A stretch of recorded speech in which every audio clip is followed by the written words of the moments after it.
Welcome in to Bet On It. The sun just started shining through my office window right as we hit record, per usual, just to mess with producer Dan. And my best bet is sure going to mess with him at the end of the show. I am Kelly Stewart at Kelly in Vegas. This is Wager Talks Bet On It. Today we got some barking dogs, some best bets.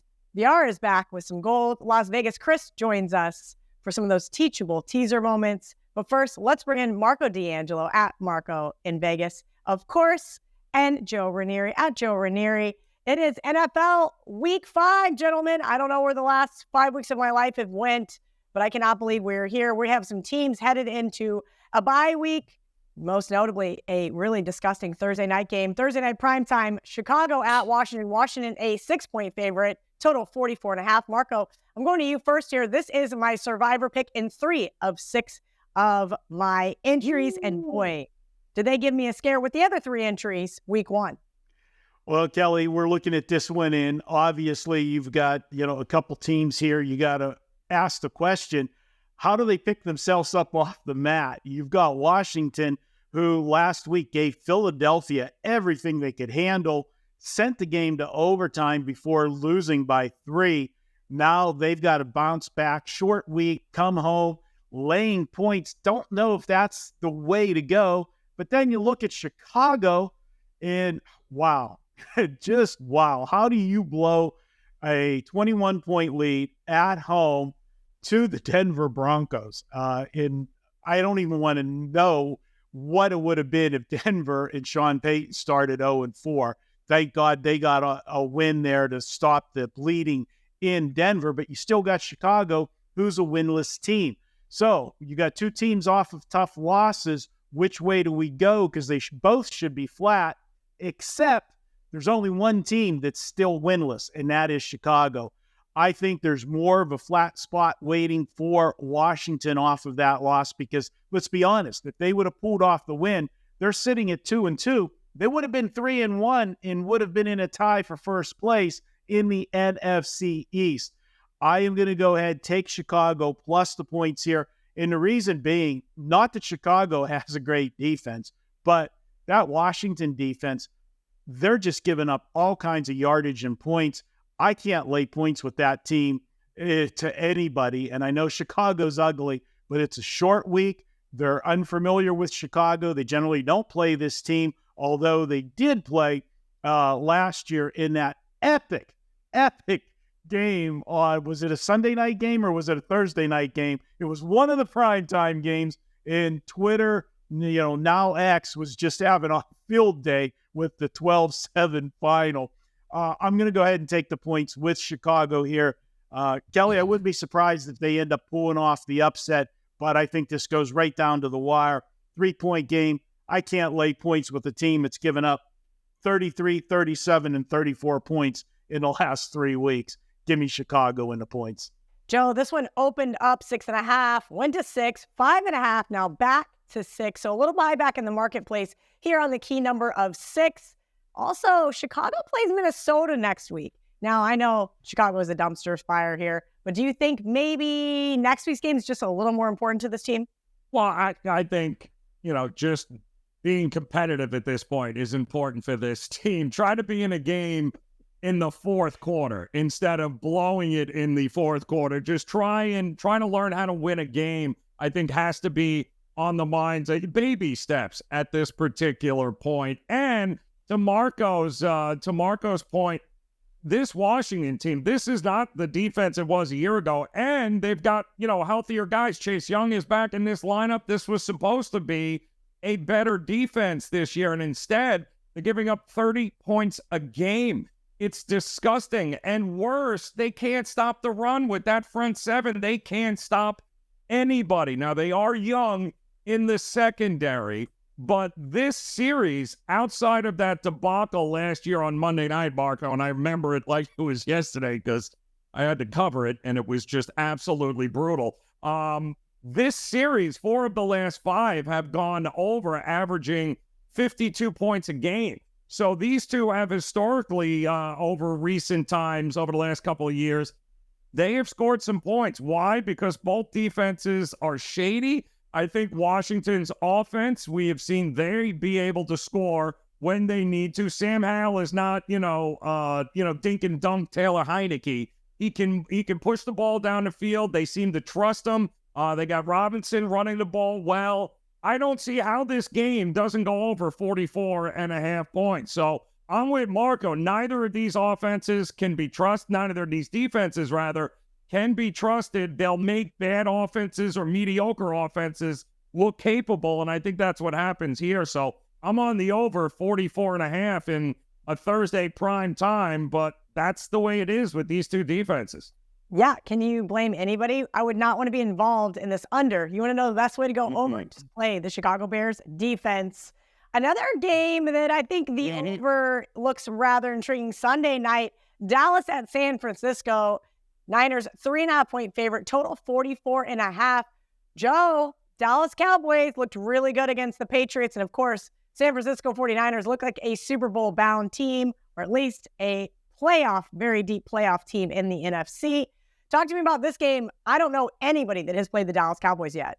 No, and I'm going to cut this game in half, Cal, because you're right. Nobody is picking Dallas, and I can understand why. It was a nice bounce back against Mac Jones and that offense of New England, but this is a different animal. There's levels to this, and maybe the most impressive thing that I have seen all year is how Brock Purdy is handling himself in the pocket in this offense against crazy pass rushes. The kid is just, there's no sweat with him, man. It's just unbelievable how poised he is, Mr. Irrelevant, in year 2 when it comes to making the right reads, not panicking under pressure, knowing where he's going to go with the ball. Finding Brandon Ayuk open a million times in that game last week was hysterical. And then, of course, you got Christian McCaffrey, the ultimate workhorse. Dallas is going to have its hands full. They're a little hurt on the offensive line. They're dealing with some injuries there. We saw what happened to Micah Parsons. He was limping around there at the end of that game as well for Dallas. So there's some questions there. It's certainly with losing Diggs in the secondary against this offense, but never sleep on Dallas's ability to be able to get it done and make this a game. I instead opted for San Francisco in the first half. It's -1.5. I'll even lay it on the money line. You are not going to out-scheme Kyle Shanahan. Not with this offense, not at home. And not on grass, which is where they are playing here. Dallas has historically not done well on grass. They are going to have their hands full early and often in this game. If Dallas wins this, they're going to have to come from behind. I think San Francisco goes into the half with the lead. I'm looking at them in the first half. All right, Marco, what say you about the Sunday night game? Well, we finally get a good one, at least on paper. Let's see if it lives up to it.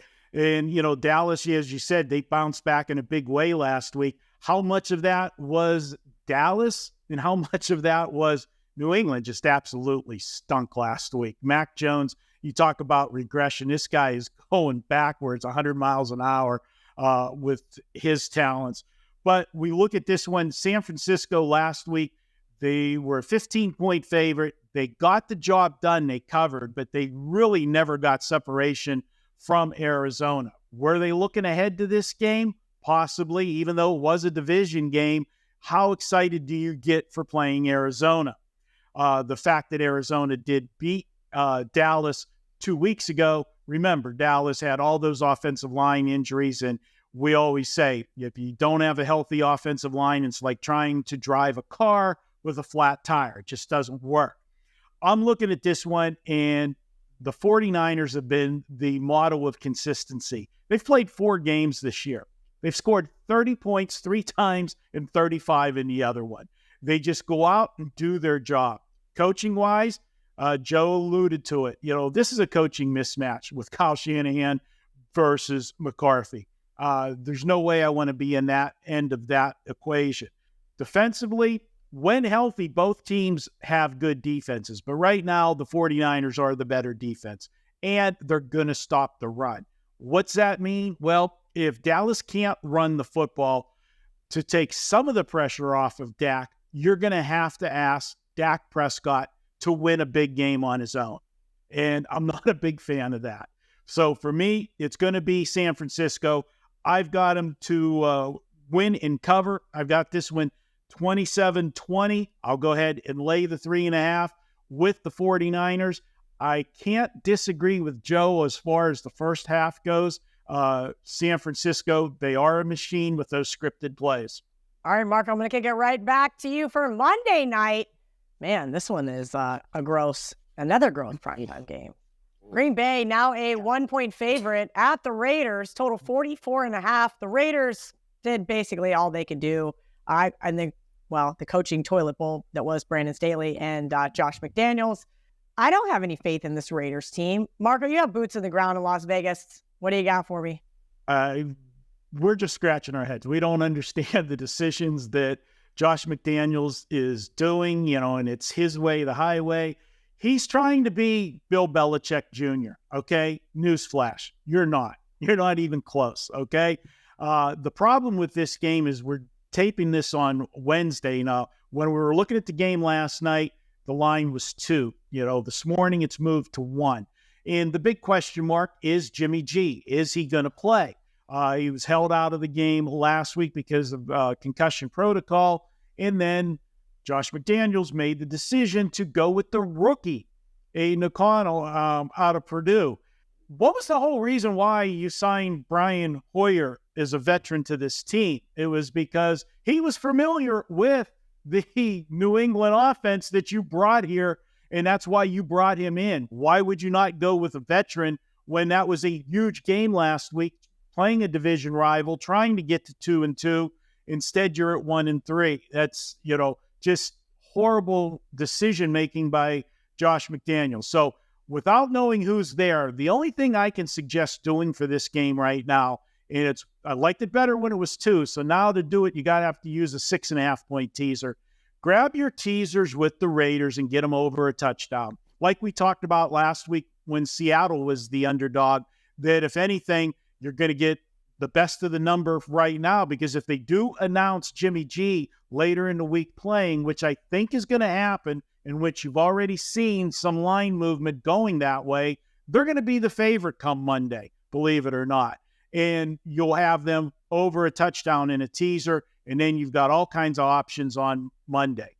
With Jimmy G playing, I have a small lean to the Raiders. You're going to have to wait till Monday to see that for sure. But right now, if you can do it, lock in some 7.5s and teasers and have it in your portfolio for Monday.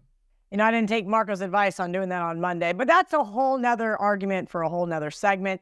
Joe Raineri, I got really bad information last week that Jimmy G would be playing. I did take the points with the Raiders in some of my Pick 5 contests. Bottom line, I can't trust this team. If you ask me coaching, Matt LaFleur. You ask me quarterback, Jordan Love. You ask me defense, fine, only because I got to give the nod to Max Crosby here. This is a game I just don't want any part of, and I'm allowed to pass because I'm the host of the show, but I need a pick from you. So I too, Cal, imagine my disgust watching that when I'm getting 6.5 points and watching the Chargers charge and doing exactly what I knew they would do, which was give the Raiders a chance to win that game outright. And then, Josh McDaniels got involved and thought it'd be great to run 6 straight passing plays with a rookie quarterback who had already turned the ball over twice because he couldn't protect him. And, let's shorten the field on the 2-yard line and throw an out pass to nobody but the Charger defensive back. So, yes, when it comes to trust, I have none. So whether it's Jimmy G, Kenny G, Carla G, I don't give a crap what G is under center. I am only looking one way in this, and that would be the Green Bay Packers, who have now had extra time to stew about that ass whooping that they took on Thursday night here. I do think they'll have an opportunity to bounce back. I think they will. Keep an eye on Bisaccia there, Rich Bisaccia. Don't forget, he was the guy that was the interim coach when they took Gruden and threw him out of town. Remember that? He was the guy that also brought him to the playoffs, and then they promptly fired him and said, sorry, you're not good enough to be the coach. We're going to go ahead and bring in Josh McDaniels because he's a genius. Well, he's now on the Green Bay staff. So this should be a very interesting game here, not only for him, but for the Packers, who I think the only way I'd look at it, and I don't want anything to do with this discussing this easy, but I'm looking at Green Bay if I'm looking anywhere in this one. All right, on that note, well, we're going to go a little somewhere else with this segment. Let me get these bad boys out. Guess what, guys? These can only mean one thing, and that's right. It's time for some TNA with Ralph Michaels. Ralph at CalSportsLV on Twitter. Before we get into NFL Week 5 TNA, tell me what you got going on over at Wager Talk. Last week we had a coupon for all new users. They hopefully took advantage. I had a so-so week. Went 3-3, but cashed my 4% and cashed my 5%, so happy with that. I'd like to give everyone a very special discount on the entire college football and NFL season. Save 180. Save 180 gets you $180 off the NFL college football combo. Just $5.99 gets you both sports through the Super Bowl. All right. Both sports through the Super Bowl. If you want to back Ralph, it's up for sale at wagertalk.com. And these glasses can only mean one thing, and that means Ralph has a nerd chart for me. We're talking about before and after the bye in the NFL. Kelly, I think this is one of the most important charts we've had here on the show. Why? It's simple to use. There's nothing to figure out. And I think it proves a lot of people's thoughts about what happens after a bye. Let's start with after the bye on the right-hand side. You see the top side, the top chart are the ATS numbers. The bottom chart are the over-under numbers. If you go into a bar, Kelly, and ask 9 people, how many times are you going to read this NFL season? This team is rested off a bye and they're ready to play. Take a look at the data. Home favorites off a bye since 2015, 46% against the spread. Home dogs off a bye, 42% against the spread. The exact opposite what I think 9 out of 10 people would say. You see the road teams are just above the Mendoza line. So don't let it affect your road teams off a bye, but look at those home teams. Now the one thing that most people don't talk about, NFL teams before a bye. And look at those numbers on the top. Does it make sense that you are an NFL team? You are amped up because you are getting a week off. You are taking a small vacation. You're spending time with friends and family. You want to go into that bye week in a positive note. Home favorites since 2015, prior to a bye, 61.2%. Home dogs prior to a bye, 63.6%. Away favorites prior to a bye, 55.3%. And away dogs about the Mendoza line at 51.6%. One last note, look on the bottom in the blue. If you're a home favorite or an away favorite before the bye, the over has hit 55.2% and 65.8%.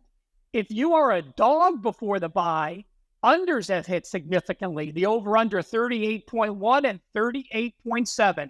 Again, to break down this chart, it'll be in the PDF guide. By the way, pre-buys this week are Green Bay and Pittsburgh. Oh, okay. Ralph, really quick, I just thought of a teachable moment while I was off screen. Can you explain to maybe some of the people in our audience that don't know what the Mendoza line is? Well, if you bet 100 plays, you are paying 10% juice. So if you go 52 and 48, that's the number you have to hit to break even with the juice. The actual number 52.3 if every game is minus 110. So while a 50% record is actually a losing record, I don't mark those in reds because it's within a percent or two. But again, 52.3% is always the number you're looking for when you're betting a system or a situation to be in the green. There's my guy. He needs a set of glasses himself. Always the best, Ralph. I appreciate you helping our audience become better bettors, and that's what we're here to do at Bet On It. Ralph, you have a few situations, maybe a couple trends for us this week in the NFL. Well, Kelly, you reached out and you asked me about teams that are undefeated and teams that are winless at this point of the season. So I went through and pulled a few situations that are bettable situations if you like these teams. First, going back to 2015, and I'll say this again, I've said it a lot. I often use 2015 because that's the season the extra point got moved back, so numbers changed at that point. But teams with over 3 wins and 0 losses, that of course would be the Philadelphia Eagles.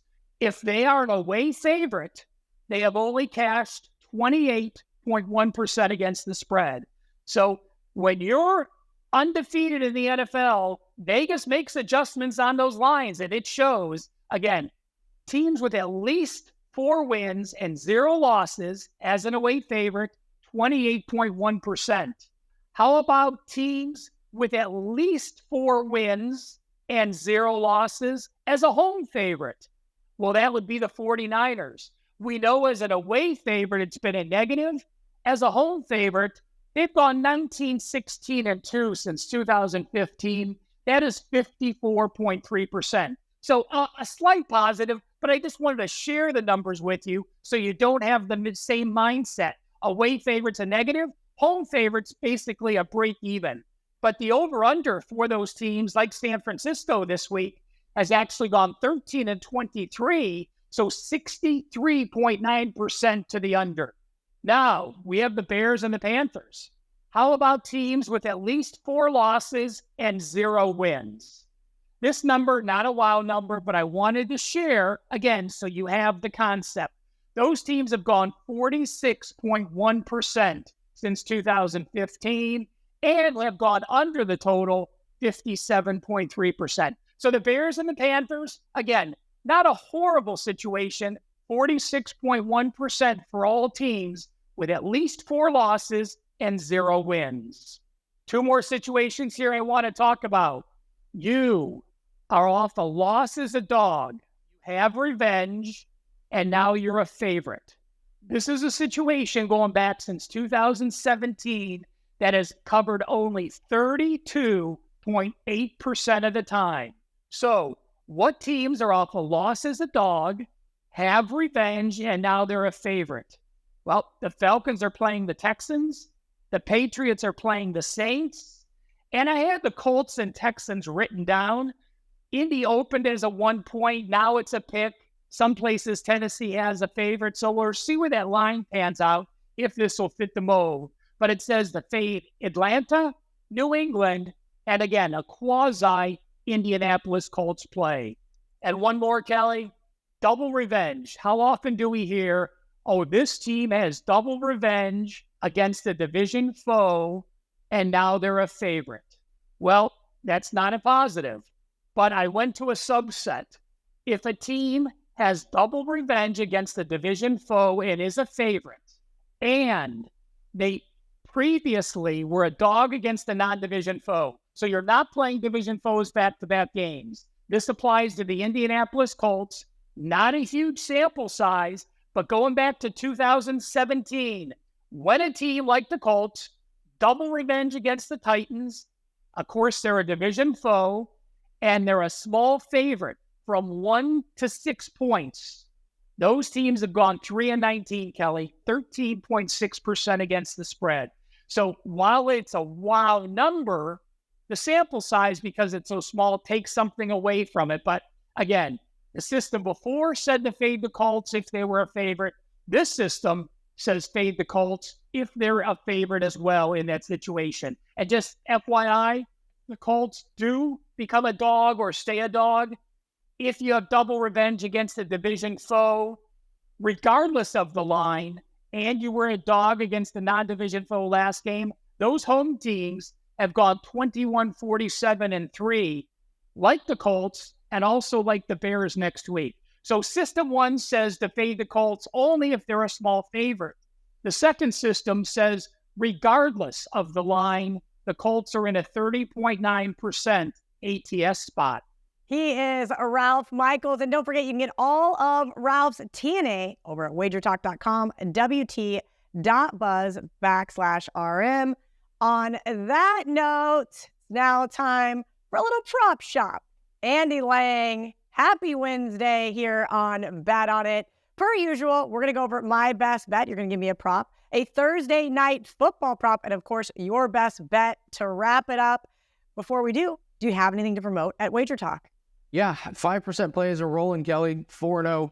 You cannot win a 5% play every week if you don't win the first 4 weeks, and that's what we've done. So, yeah, 5%. It's going up for this weekend. We've got a Thursday night play that is up.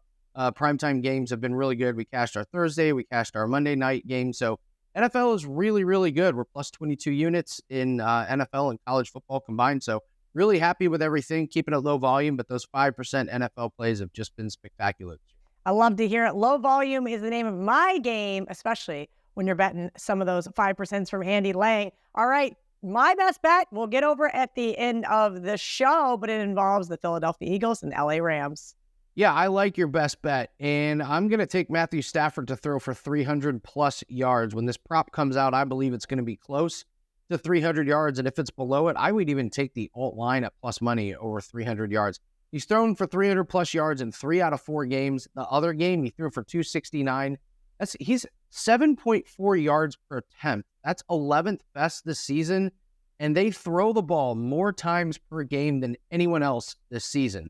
You're getting a really good yards per attempt, and they're throwing it a lot. Philadelphia, they allowed 290 yards to Sam Howell and 300-plus yards to Kirk Cousins and Mac Jones. And this Philly secondary's got some struggles. They're in a little bit of disarray since they lost Maddox in week 2. They've been struggling with their starting lineup. They just brought in somebody to get acclimated to the defense and to get into game shape on their practice squad. That's where they are, and they have talked about how this is going to be a work in progress throughout the season. It's the best way to attack Philly, so I think Matthew Stafford throws a lot. Look for him to get over 300-plus yards in this game. Yeah, my best bets are also a work in progress here on the show, but we did cash last week. Let's get another one this week. Andy Lang, your best bet. Oh, I'm sorry, Thursday Night Football. Thursday Night Football is so terrible, I almost forgot about it. Bears versus the Commanders, and you have a play.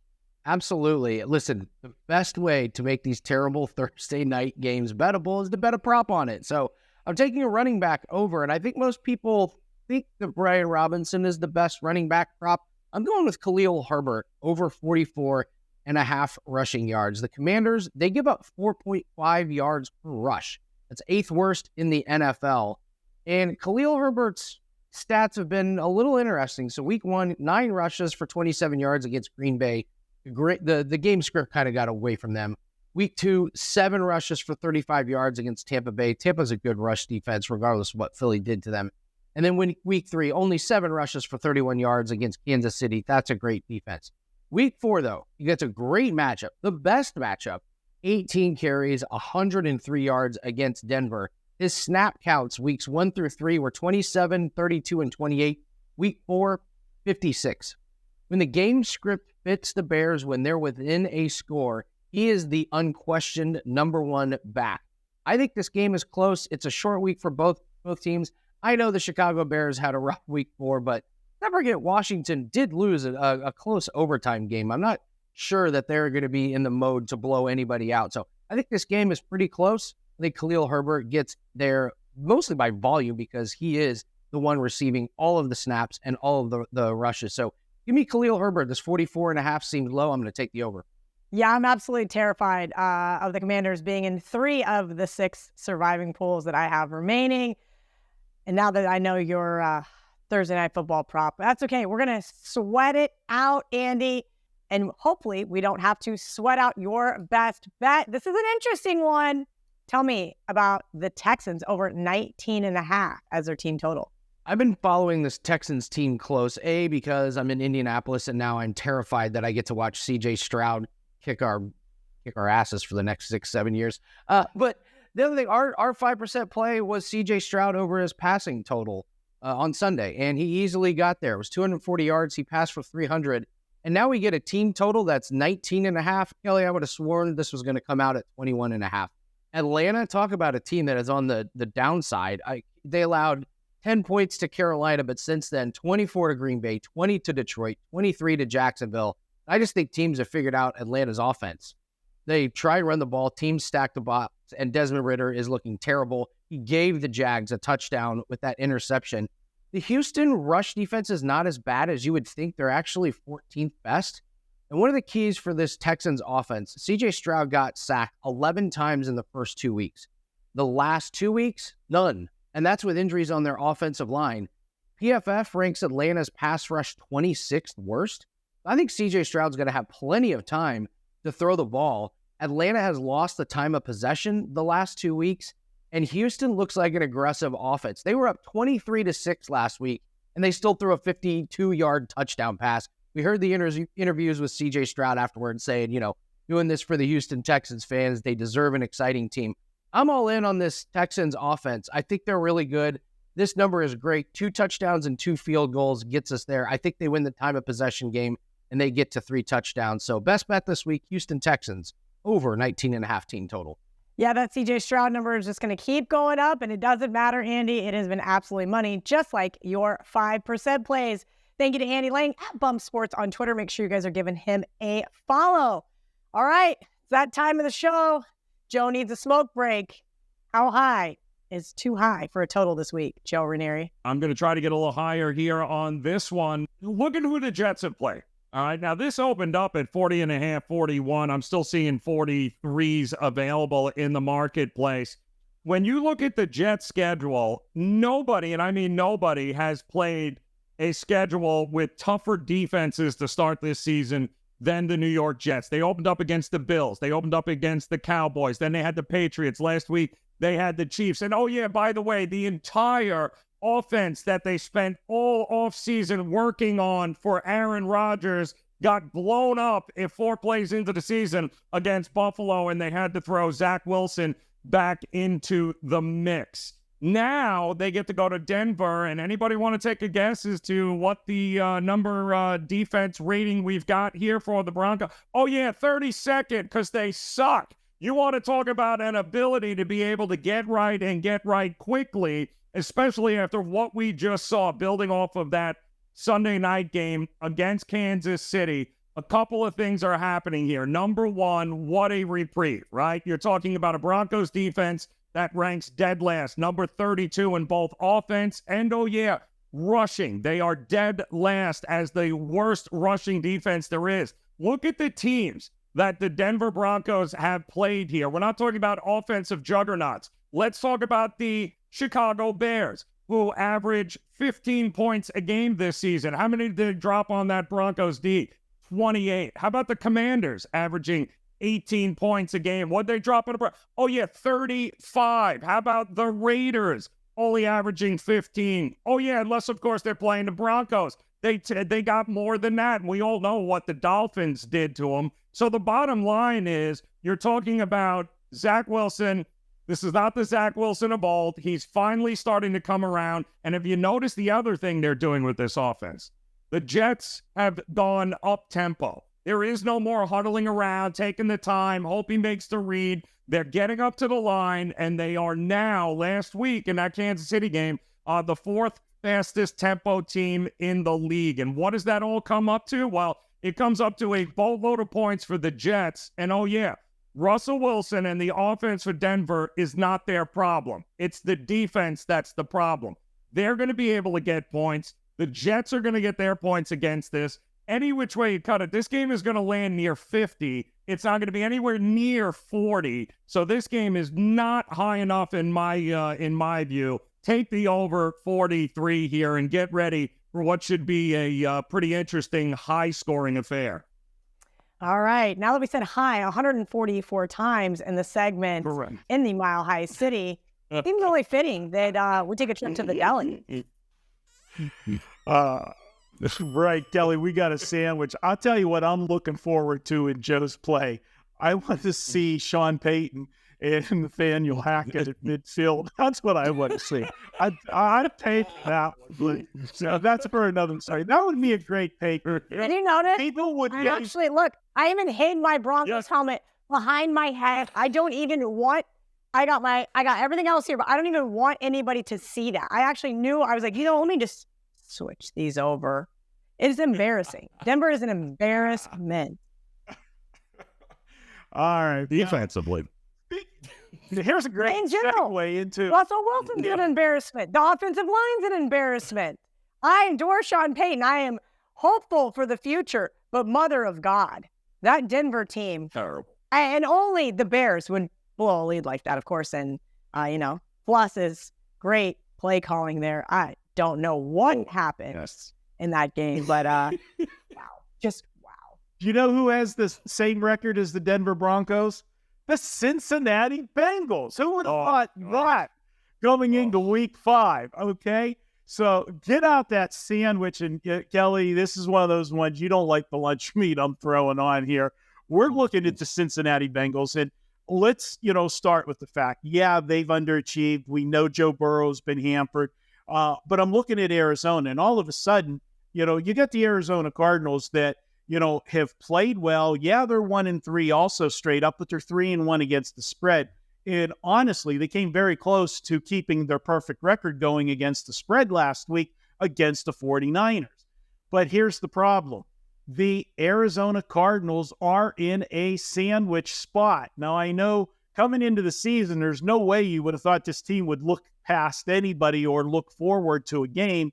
But the fact of the matter is, they're coming off the 49ers, who are the best team in the NFL right now.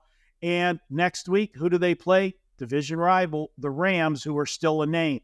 This is a spot where, coming off the 49er game last week, in a game in which I said the 49ers covered, but it was never really a blowout in that game. Arizona was always in striking distance in that game. I just think this is a bad spot for them. And let's be honest, some of the teams that they played earlier in the season, they had to look past them. They read the clippings and everybody talking about them tanking. They thought we just had to show up and we were going to win games. Well, guess what? Cincinnati can't afford to think like that because their season is circling the bowl. They're ready to go down the drain. They need a win bad. They're going to come in here super focused. They can't afford another loss, so the season is going to be totally over if they're at 1-4. Yes, I know Joe Burrow has not looked good. I know the offensive line has not looked good and they're not scoring points, but this is an Arizona team that I think if you come in here focused, you're going to take advantage of a very average ball club. And when things are going bad, the way they are for Cincinnati, best thing to do, in my opinion, get out of Dodge. Get out on the road where they don't expect you to win. You expect to be booed, and just play your game. I think you're going to see the best game of the year out of Cincinnati. They get the win. I'm going to go ahead, lay the points with Cincinnati. I've got them winning 27-17. That's the sandwich game of the week. All right, Marco, I'm kicking it right back to you because, well, I kind of thought maybe somebody would have the Cardinals as their barking dog. Lots of question marks about Joe Burrow's health, but Marco likes the Bengals. So, Marco, I'm going to need a different dog from you. You are, and Kelly, you're going to have to walk this dog very early in the morning here in Las Vegas because it'll be about 6:30 when this one tips off, and it is the Jacksonville-Buffalo game. Now, last week, you remember, we had Buffalo as our best bet. We told you that that was an absolute must-win game for the Buffalo Bills. They couldn't afford to go to 2-2 and have Miami be 4-0 and virtually be 3 games behind in the standings heading into week 5. Now it's a spot where they got the win. They got it decisively. They could have put up 70 points last week the way it was going. They got the 48-20 win. But now they've got to match that intensity for a second week in a row. They've got to travel. Jad in itself is a bad spot. But where are they traveling to? They're traveling to London this week. Now, when we talk about London games, there's no team that's better suited, better prepared for London games than a team that goes there every single year, and that's the Jacksonville Jaguars. Well, you know what? The NFL wasn't happy enough with that. They wanted to add a twist to it this year. And what was that twist? You know what? We're giving you 2 London games, Jacksonville. And you know what? Just stay over there, okay? Have fun, have your tea and crumpets, and be ready to play the Buffalo Bills coming in. This is a huge advantage for Jacksonville. They'll be there, they'll be acclimated, and they're coming off a much-needed win of their own. Teams that get wins, and, it was against Atlanta, and we talked about all the shortcomings that Atlanta has, but a win is a win and gets you started back on the right track. There's no way that I see Buffalo with the same intensity that they had last week. Josh Allen was magnificent last week, But how often have we seen Josh look so good one week, and then the next week we get Josh thrown into double coverage thinking he's Superman and give you those interceptions? Give me Jacksonville. Give me the points. That is my barking dog. And I'm going to pray, Kelly, that whenever I do listen to everybody else that talks about this breakdown, that they don't say the same exact stuff and we all line up on the same game for the same reason, because then I might want to puke. But that's where we're at. I'm on Jacksonville. Yeah, I did it to you in the college show. I'm going to do it to you again here. Jacksonville was this close to being my best bet. Marco, it's either going to be a really good week for us or a really bad week for us. That's all I can say. Joe Raineri, I need to know which dogs are barking in the NFL.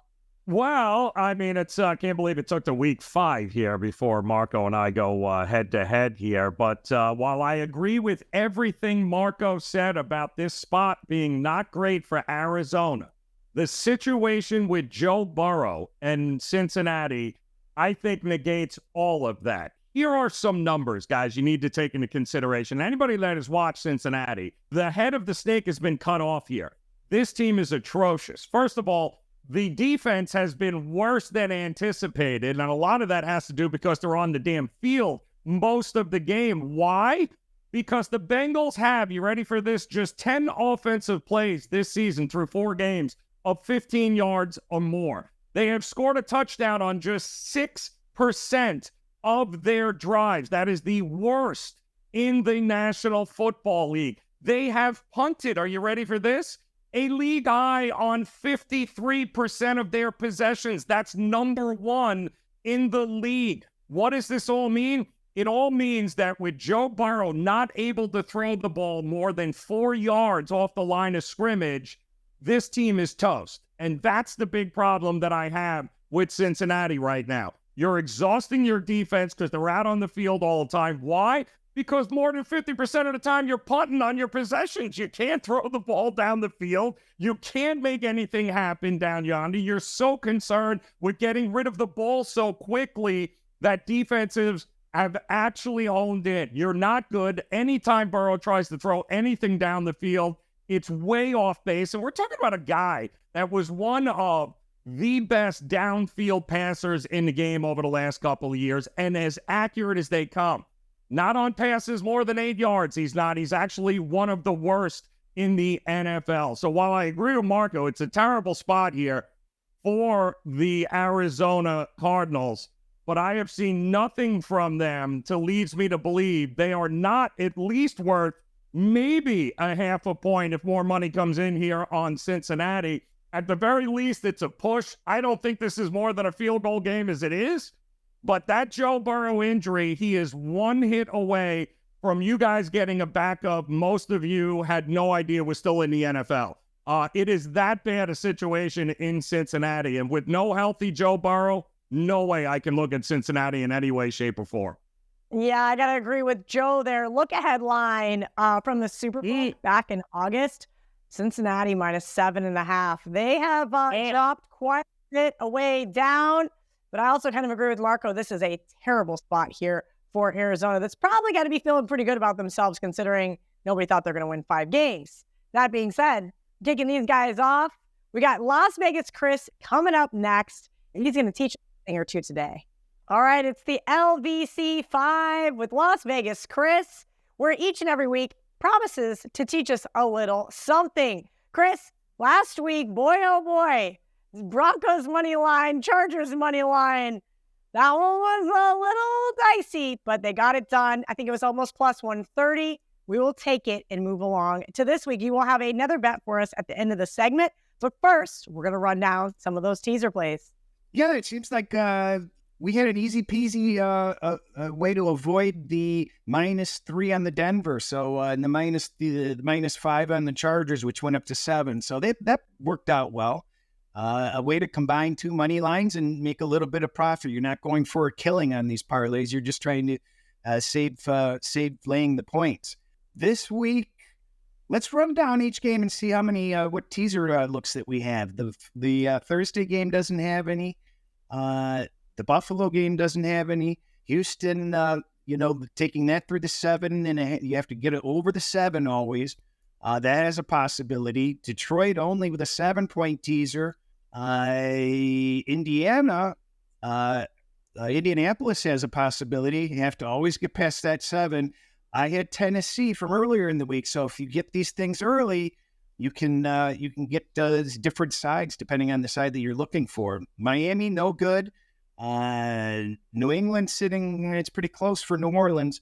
And Baltimore, no good. Cincinnati, Arizona might become a teaser option. That's getting set 2.5 now. And Philadelphia, Rams, nothing. The Jets are a good teaser look. And nothing Kansas City, Minnesota, nothing Dallas, San Francisco. And the Raiders may be a look on Monday night at this point. That's what we got looking on the teaser front, Kelly. Yeah, I love it. There's a ton of spots for this week. Last week, quite a few of them came through. Unfortunately, the Giants did not for me on Monday night. But Chris, before we went on air, and something I wanted to segue to was, you said, Kelly, how come you never do 3 team teasers? And I said, whoa, Chris, like I was taught the Wong system. This is low total, through 2 key numbers, but you kind of have a different opinion there.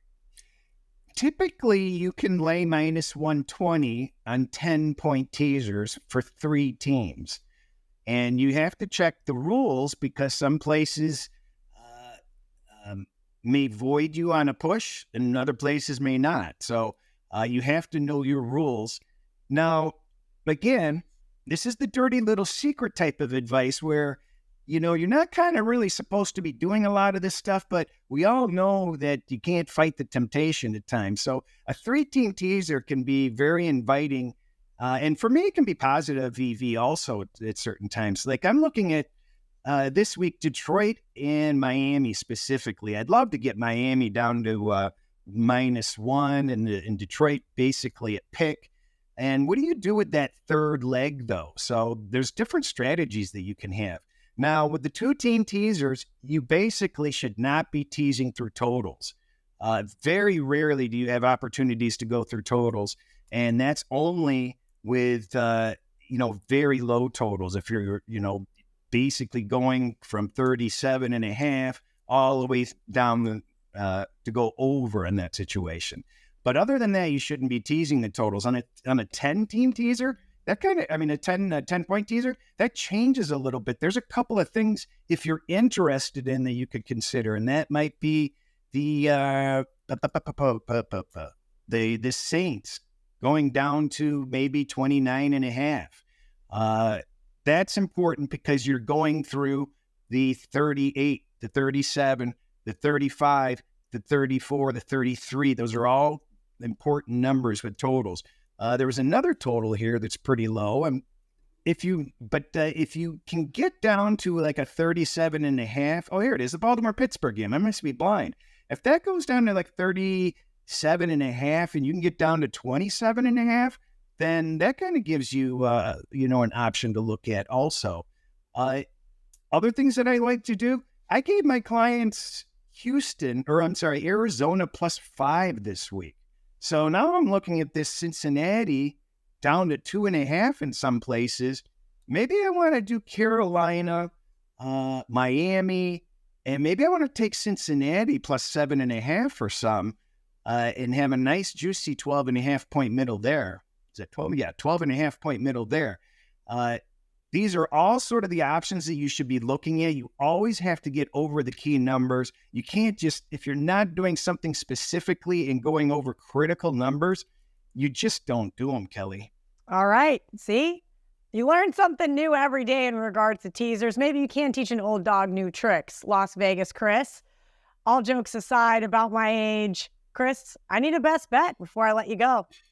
Well, we're doing pretty well, and I'm going to give you 2 just for the hell of it because we cheated you on the teaser last week. I like Houston and I like the Jets in a 2-team teaser. I think that's pretty good. And I also like a parlay again. I like Buffalo with Baltimore.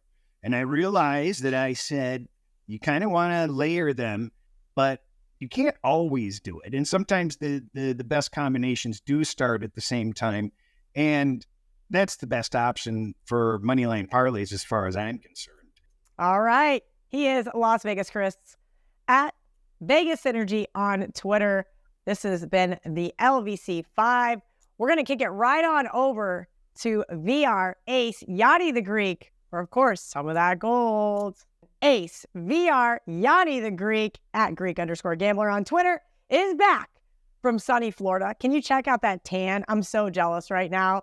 Lord, give us some of that NFL Week 5 gold. I got some good stuff for you guys this week in the NFL.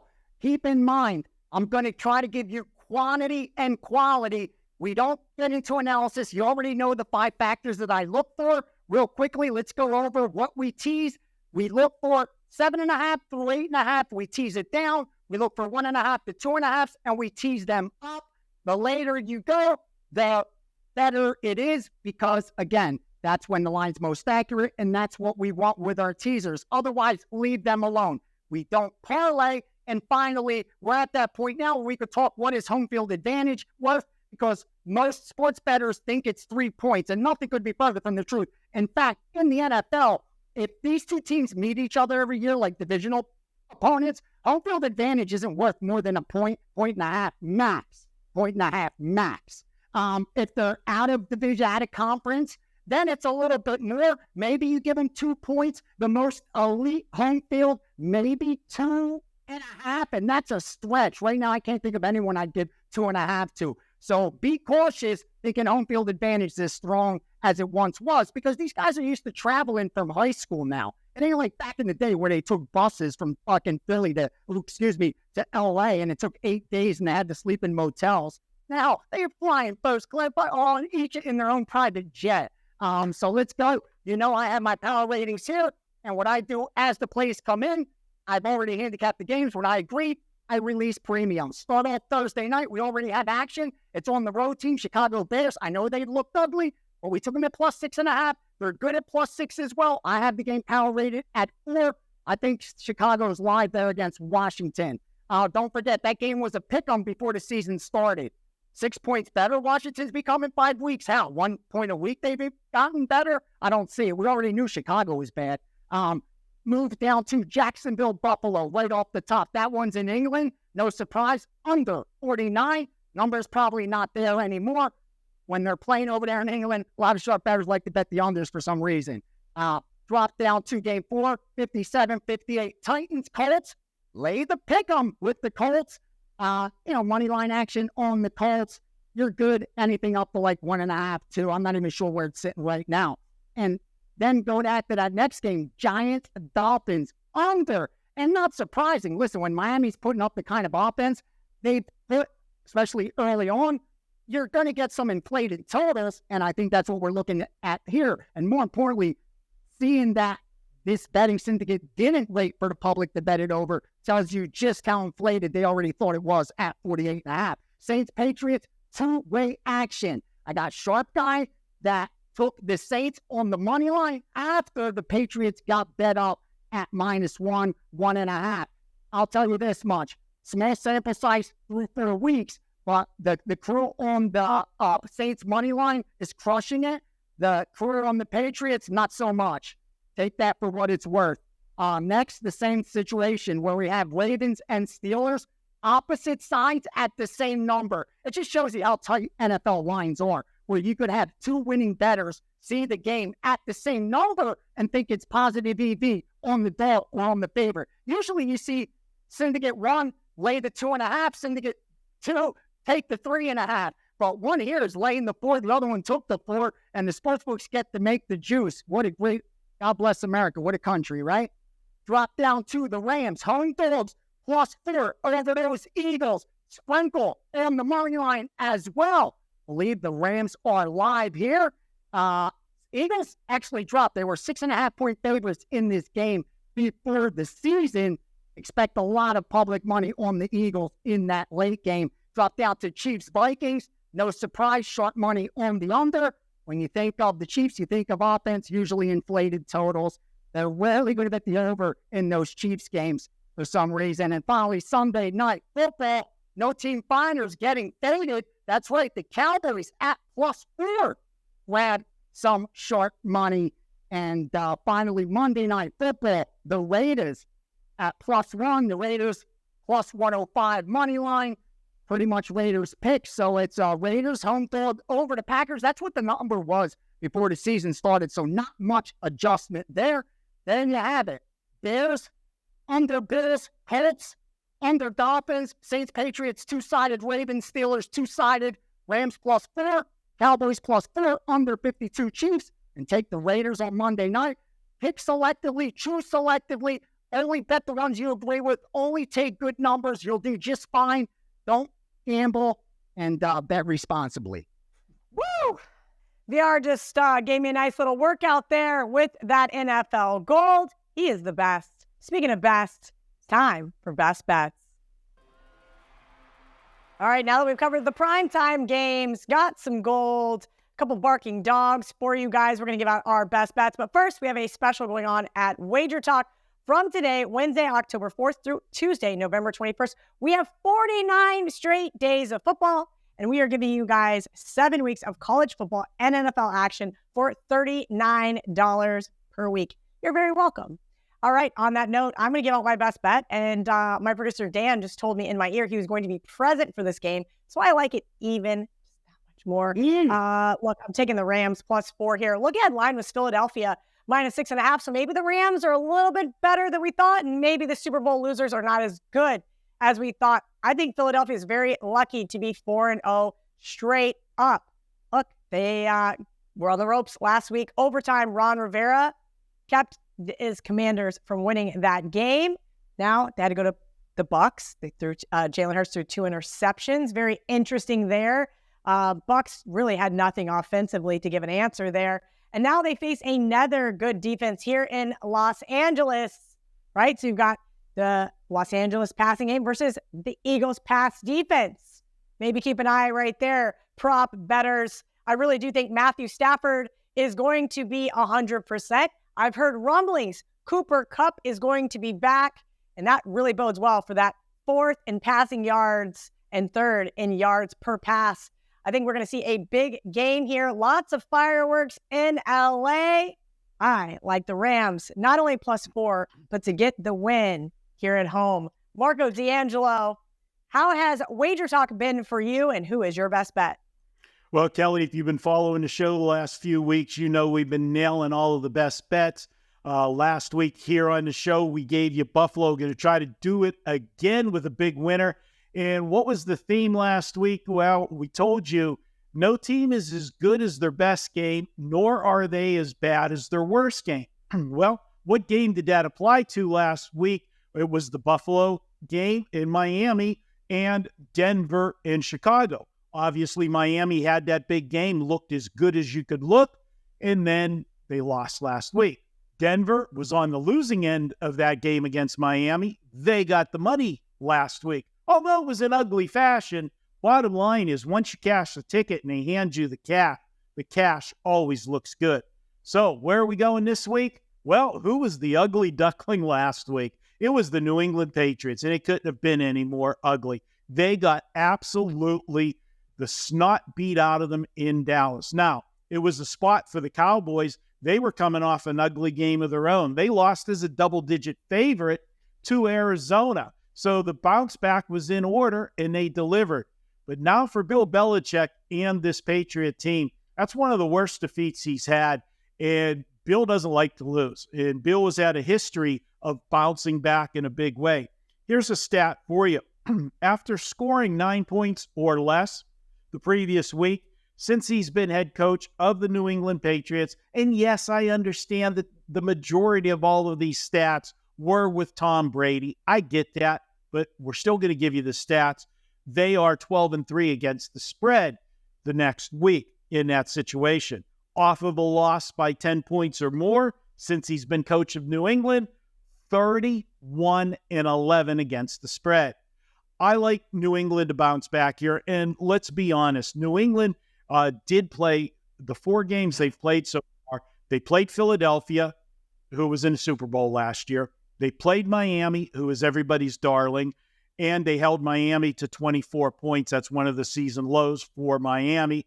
And then they played the Cowboys last week, who, prior to the injuries before the Arizona game, was everybody's pick to possibly meet up in the NFC Championship game with the 49ers.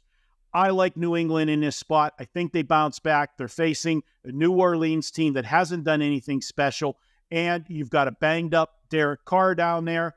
Is it going to be Derek Carr, or do they go to Winston? We'll see. Either way, I don't care. This offense isn't moving. I'll take New England as the best bet. 27-14, New England wins it. Marco, why would you bet the side when you could just bet the under? This looks like the snooze fest game of the week. Hope New England wins 17-7 for you. Joe Raineri, I need your best bet for NFL Week 5. I thought this was, I liked this game. I liked it a lot, and the market seems to have agreed with me here.